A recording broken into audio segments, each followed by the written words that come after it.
Hello মা। আরে কিছু মনে করো না, ফোনটা তুলতে পারিনি বলে। আসলে ওরা 2 ঘন্টা ধরে দরজা বন্ধ করে আমাকে মারছিল তো, তাই একটু ব্যস্ত ছিলাম।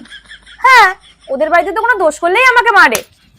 আরে ও কিছু না, তোমাদের সাথে কথা বলছিলাম তো, তাই আমার ননদ এসে আমাকে মেরে গেল। আসলে বাপের বাড়ির লোকের সাথে তো কথা বলা বারণ। কালকে হয়তো তুমি আমাকে ফোনে পাবা না, জানো তো মা, কারণ আমার কাছ থেকে তোরা ফোনটা নিয়ে নেবে। কিন্তু তোমরা টেনশন করো না মা, বাবাকে বলে দিও আমি বাবার মান সম্মান একটুও ডোবাইনি। ঠিক আছে মা?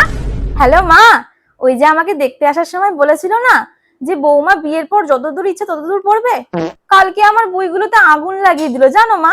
আমার শাশুড়ি এখন বলছে যে মেয়েদের পড়াশোনা করে কি হবে, বিয়ের পরে তো সংসারই সব। কিন্তু তুমি ভেবো না মা, আমি ফ্রি আছি, সংসারের যত কাজ আছে সব আমাকে দিয়ে করায়। হ্যাঁ, পরশুদিন তো কাজের মাসিটাকে ছাড়িয়েও দিল। আসলে তুমি বলেছিলে না যে বিয়ে কর, বিয়ের পরে দেখবি শাশুড়ি ঝামা ঘষে দেবে। এখন আমার শাশুড়ি আমার মুখে ভালো করে ঝামা ঘষে দিচ্ছে জানো তো মা। এবার তুমি খুশি তো?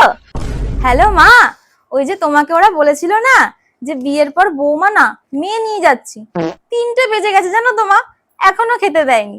শাশুড়ির কাছে খেতে চাইলাম, শাশুড়ি বললো তোমার মা বাবাকে কিছু শিখিয়ে পাঠায়নি যে শ্বশুর বাড়ির সবার খাওয়ার পর তারপরে খেতে হয়। হ্যাঁ, ওদের খেয়ে যা বেঁচে থাকবে তাই আমি কুকুরের মতো খাবো। কিন্তু তোমরা টেনশন করো না মা, যাই হয়ে যাক না কেন এই সংসার আমি করবই। তোমাদের মান সম্মানের কথা পাড়ায় একটা রেপুটেশন আছে না,